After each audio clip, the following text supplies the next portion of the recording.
जनक अब इस दुनिया में नहीं रही।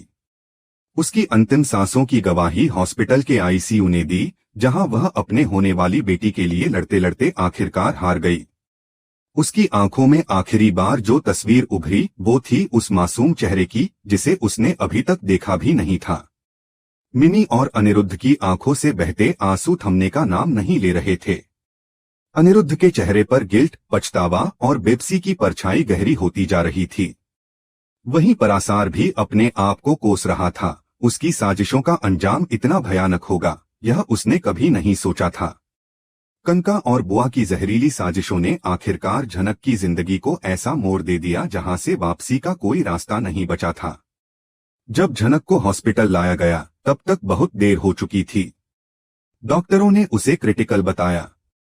उन्होंने कहा, हम जान बचाने की पूरी कोशिश कर रहे हैं, लेकिन चांसेस बहुत कम हैं। उस वक्त झनक का चेहरा निडर था। उसकी आंखों में सिर्फ एक ही ख्वाहिश थी, अपनी बेटी को बचाने की।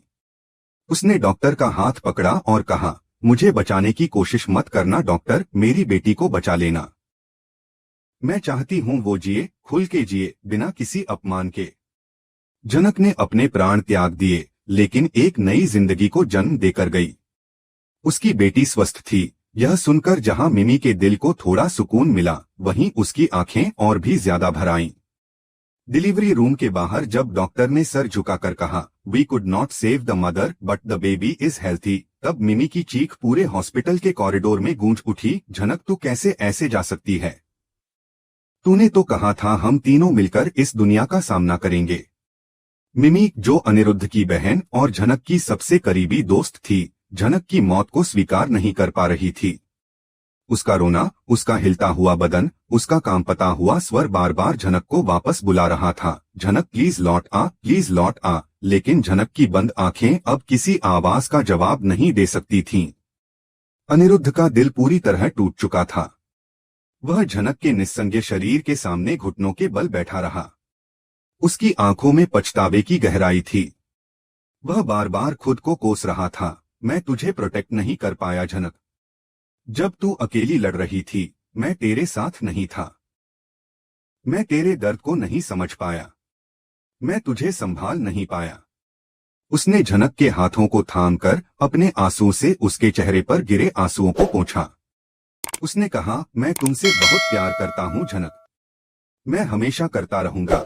लेकिन अब झनक कुछ भी सुनने के लिए इस दुनिया में नहीं थी। हॉस्पिटल का कोना कोना उस दर्द से भर गया था जिसे शब्दों में बयान नहीं किया जा सकता। एक माँ जिसने अपने अस्तित्व की कीमत पर अपनी बेटी को दुनिया में लाया। एक प्रेमी जिसने अपनी प्रेमिका को खो दिया। एक दोस्त जिसने अपनी आत्मा की बहन को खो दिया। और एक परिवार जिसने उस इंसान को खोया जो कभी उनकी उम्मीदों की लौ हुआ करती थी। झनक की अधूरी कहानी अब बस उसकी बेटी की सांसों में जिंदा रहेगी। उसकी आखिरी ख्वाहिश यही थी कि उसकी बेटी बिना किसी अपमान, डर या तकलीफ के जिए। वो आजाद रहे, खुलकर मुस्कराए और उस समाज को दिखाए कि एक औरत की ताकत क्या होती है। परासार अपनी गिल्ट में डूबता जा रहा था। उसने तो बस अपने फायदे के लिए झनक को एक मोहरा समझा था, लेकिन अब जब उसकी आंखों के सामने वो खत्म हो गई, तब उसे एहसास हुआ कि उसने क्या खोया। लेकिन अब पछताने का कोई फायदा नहीं था। झनक की मौत ने सबको झकझोर दिया था। स्टार प्लस के इस सुपरहिट शो झनक में आखिरकार वो मोड़ आ गया जिसका डर हर किसी को था। झनक की हिम्मत, उसकी सच्चाई, उसका सपना अब बस एक याद बनकर रह गया। अब सवाल यह है कि आगे क्या होगा? क्या झनक की बेटी उसी समाज का सामना करेगी जिसने उसकी मां को तोड़ दिया? क्या अनिरुद्ध अपने गिल्ट से बाहर निकलकर अपनी बेटी के लिए वो पिता बन पाएगा जिसकी झनक ने कल्पना की थी? क्या मिमी अपनी दोस्त की मौत से उबरकर उसकी बेटी की मां जैसी देखभाल कर पाएगी? और क्या परासार और कनका अपने पापों का प्रायश्चित करेंगे या फिर एक नई साजिश रचेंगे? इस दर्दभरी कहानी की शुरुआत यहाँ खत्म नहीं होती, बल्कि यहीं से एक नई शुरुआत होती है, एक नई जिंदगी की, झनक की बेटी की, जो अब इस दुनिया में अकेली नहीं है, बल्कि झनक के सपनों, उसके प्यार और उसकी कुर्बानी के साथ जिएगी। दोस्तों, यह सिर्फ एक कहानी नहीं, एक एहसास है, ममता का, प्यार का, बलिदान का। आप इस कहानी को दिल से महसूस करें और झनक की आत्मा को एक आखिरी श्रद्धांजलि के रूप में इस वीडियो को लाइक और शेयर करें। यही उसकी आखिरी इच्छा थी कि उसकी बेटी जिए और उसका सपना जिंदा रहे। दूसरी ओर परासार पूरी तरह टूट चुका था। उसकी आंखें नम थी और उसकी आत्मा पर पछतावे का बोझ ऐसा था जिसे शब्दों में बयां करना नामुमकिन था। वही परासार जिसने हर मुश्किल घड़ी में झनक का साथ दिया था, वही अब गिल्ट के समंदर में डूब रहा था। उसने कभी सोचा भी नहीं था कि उसकी खामोशी और अनदेखी इतनी बड़ी कीमत लेकर आएगी। वो खुद को बार बार कोस रहा था, काश मैंने झनक को उस घर से दूर रखा होता, काश मैंने एक भी जहर की बूंद उसे छूने नहीं दी होती, काश मैंने उसका दर्द पहले ही समझ लिया होता। वह झनक के पैरों के पास बैठा और उसकी शांत देह की ओर देखते हुए रुंधे गले से बोला, झनक, तुमने मुझे एक अनमोल तोहफा दिया है। तुम्हारी बेटी अब मेरी जिम्मेदारी है। मैं उसे अपने आप से भी ज्यादा प्यार करूंगा, ये मेरा तुमसे वादा है। मैं उसके जीवन में कोई भी तकलीफ नहीं आने दूंगा। तुम्हारी तरह उसे भी हिम्मत और आत्मसम्मान की मिसाल बनाऊंगा। वह जानता था कि सिर्फ झनक की मौत का दुख नहीं है जो उसे तोड़ रहा है, बल्कि उस शर्मनाक साजिश का हिस्सा होना भी जिसे उसके अपने घरवालों ने रचा था। वह झनक से बार बार माफी मांगता रहा। मैं उस गुनाह का भी गुनहगार हूँ जो मेरे अपनों ने किया। तुम्हें माफ करने की हिम्मत मुझमें नहीं है, लेकिन फिर भी तुमसे क्षमा मांगता हूँ। इसी बीच उम्मीद की एक किरण भी इस गहरे अंधेरे में जन्म ले चुकी थी। अस्पताल के एक शांत कोने में डॉक्टर ने एक गुलाबी नन्ही सी जान को मिमी की बाहों में सौंपा। वो बच्ची रो रही थी, लेकिन उसकी आंखों में वही चमक थी जो कभी झनक की आंखों में हुआ करती थी। मिमी उसे अपने सीने से लगाते हुए फूट फूट कर रो पड़ी। तेरी माँ बहुत बहादुर थी, मिमी ने धीरे से कहा, और तू भी वैसे ही मजबूत बनेगी। तू उसकी आखिरी निशानी है, उसका सपना है, उसकी अधूरी कहानी है। बच्ची का नाम अभी किसी ने तय नहीं किया था, लेकिन हर किसी की आंखों में उसे देखकर सिर्फ एक ही बात थी, ये झनक की परछाई है। अनिरुद्ध, जो पास ही खड़ा था, अपनी आंखों में आंसू लिए उस बच्ची को निहारता रहा। उसका दिल टुकड़ों में बंट चुका था। वह जानता था कि वो इस बच्ची का जैविक पिता है, लेकिन आज वह खुद को उस हक के लायक नहीं समझ पा रहा था।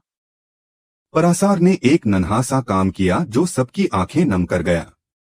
उसने उस बच्ची की मांग पर झनक की एक छोटी सी बिंदी लगा दी और कहा, तू सिर्फ एक बच्ची नहीं है, तू एक कहानी है। वो कहानी जो तेरी माँ अधूरी छोड़ गई थी। अब तेरे ही हाथों उसका अंत तय होगा। इसके बाद पूरा परिवार झनक के अंतिम संस्कार के लिए निकल पड़ा। क्रियाक्रम में मिमी, अनिरुद्ध, परासार और अन्य सभी लोग शामिल हुए। वहां सन्नाटा था, लेकिन उस सन्नाटे के पीछे बहुत कुछ था, अधूरे वादे, टूटी उम्मीदें और एक नई जिम्मेदारी का आगाज। आने वाले एपिसोड में अब बड़ा लीप दिखाया जाएगा, जहां इस बच्ची की परवरिश को लेकर कई सवाल खड़े होंगे। क्या मिमी और परासार मिलकर झनक की बेटी की परवरिश करेंगे? क्या वे मिलकर उसे एक सुरक्षित और प्यार भरा बचपन देंगे जैसा झनक ने चाहा था? और अनिरुद्ध, क्या वह खुद को संभाल पाएगा? क्या वह अपनी गिल्ट और पश्चाताप को पार करके एक पिता का फर्ज निभा पाएगा? या फिर वह खुद को उस बच्ची से दूर कर लेगा ताकि वो बिना बोझ के जी सके? एक और बड़ा सवाल यह भी है, क्या परासार इस बच्ची को अनिरुद्ध को सौंपेगा? क्योंकि जैविक रूप से वो उसकी बेटी है। लेकिन क्या अनिरुद्ध इस जिम्मेदारी को निभाने के लिए तैयार है? और तभी आएगा अर्शी का रिएक्शन। जब उसे यह सब पता चलेगा कि अनिरुद्ध की बेटी अब इस दुनिया में है और झनक नहीं रही, तब उसकी प्रतिक्रिया क्या होगी? क्या वह इस बच्ची को अपनाएगी या फिर उससे दूरी बना लेगी? क्या वह अनिरुद्ध के दर्द को समझेगी या फिर झनक की बेटी के लिए उसके दिल में नफरत होगी? इस सब के बीच एक बात तो तय है, एक माँ ने दुनिया छोड़ी, लेकिन एक बेटी ने जन्म लिया। एक अधूरी कहानी खत्म हुई, लेकिन उसी से एक नई कहानी शुरू हो गई है। इस नई कहानी में कई उतार चढ़ाव होंगे, कई भावनाओं की जंग होगी और झनक की बेटी अब इस कहानी की मुख्य किरदार बन जाएगी। झनक की विरासत अब उसकी बेटी के कंधों पर होगी। तो दोस्तों जुड़े रहिए हमारे साथ, क्योंकि अब स्टार्ट होने वाला है एक नया अध्याय, एक नई शुरुआत, और झनक की अधूरी कहानी अब उसकी बेटी पूरी करेगी। देखते रहिए कि आने वाले लीप में क्या क्या मोड़ आते हैं और कौन कौन से रहस्य खुलते हैं।